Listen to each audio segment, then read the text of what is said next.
Сәлем достар, менің каналыма қош келдіңіздер. Бүгін сіздерге Наполеон тортының рецептісімен бөліскім келіп тұр. Жасалу жолы өте оңай, көп уақытыңызды алмайды. Рецепт тексерілген, осы рецептпен пісірсеңіздер, міндетті түрде Наполеон тортыларыңыз шығады. Видеоның соңына дейін көріңіздер.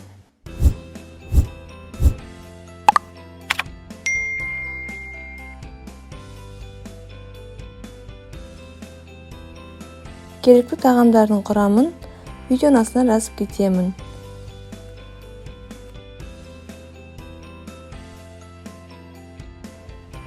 Алдымен салқын суға жұмыртқамызды жарып, араластырып аламыз. Суымыз міндетті түрде салқын болу қажет. Оның үстіне лимонный кислотамызды саламыз. Жақсылап тұрып, вилканың көмегімен араластырып аламыз.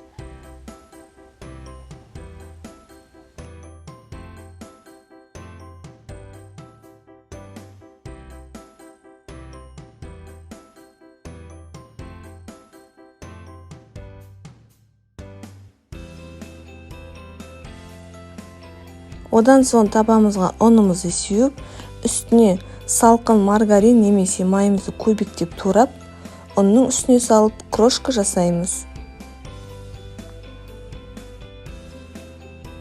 Қолдың көмегімен тез-тез ұн мен майымызды араластырамыз. Тез-тез жұмыс жасаған жөн, өйткені қолдың ыстығымен майымыз еріп кетуі мүмкін. Біркелкі болған соң үстіне банағы дайындап алған суы мен жұмыртқамызды салып, тез-тез араластырып тесті илейміз.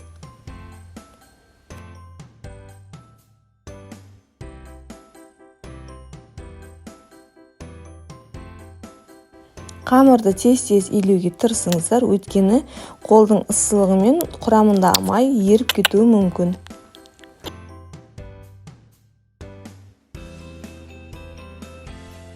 Міне біздің қамыр дайын болды. Осы қамырымызды 1/8 бөлікке бөліп аламыз.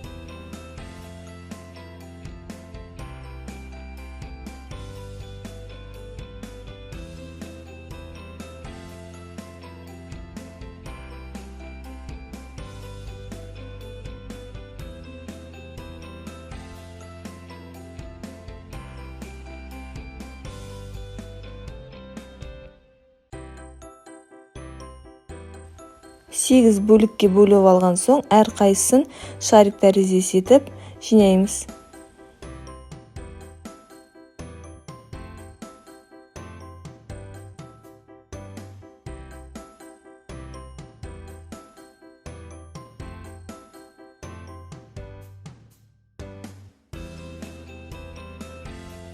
Осылай қамырымызды дөңгелектеп, беті кеуіп қалмас үшін бетін пищевой пленкамен немесе салафанның көмегімен жауып, холодильникке 1 сағат немесе 1 сағат жарымға қойып қоямыз.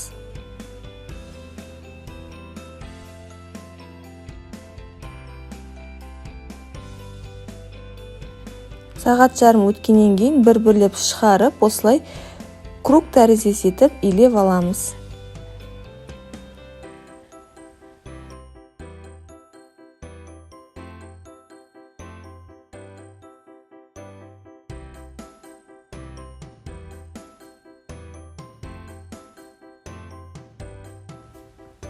Илеп алған соң противенің үстіне жайып, осындай форманың немесе тарелканың көмегімен формасын кесіп аламыз. Кесіп алған соң вилканың көмегімен тесіп шығамыз. 200 градус немесе 220 градуста қызып тұрған пеште пісіріп аламыз. Міне осындай болып біздің корждарымыз пісу қажет. Корждарымыз өте тез піседі, өзіңіздің газовкаңыздың ыңғайына байланысты қарайсыздар. Коржымыз суығанша кремін дайындаймыз. Кремі өте оңай. Сары майымызды алдымен осылай миксердің көмегімен езіп аламыз. Үстіне сұйытылған сүтті немесе сгущенкамызды салып, миксерлеп шығамыз.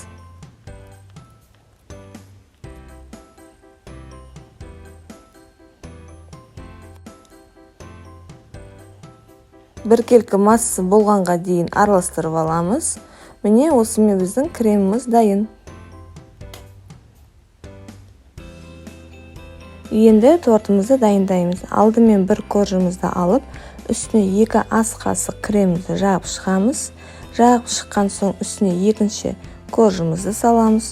Оның үстіне 2 ас қасық кремімізді жағып, дәл солай үшінші коржымызды саламыз. Осылай бүкіл коржықтарды жағып шығамыз.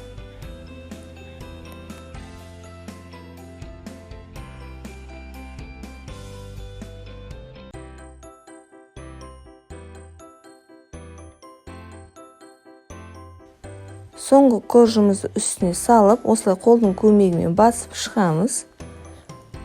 Жан-жағына үстіне қалған кремді жағып шығамыз.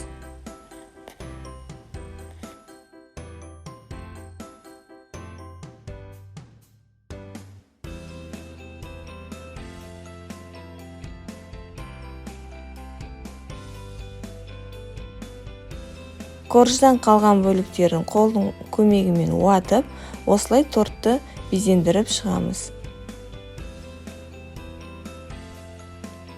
Тортымыз сіңу үшін холодильникке 7-12 сағатқа немесе 1 түнге қойып қоямыз. Егер де видео ұнаған болса, лайк басып, комментарий жаза кетіңіздер. Міне осымен біздің тортымыз дайын. Торт өте жұмсақ, тәп-тәтті қытырлақ болып шығады. Келесі видео рецептілерді жіберіп алмас үшін подписаться батырмасын басып, қоңырау белгісін басып кетіңіздер. Ас болсын!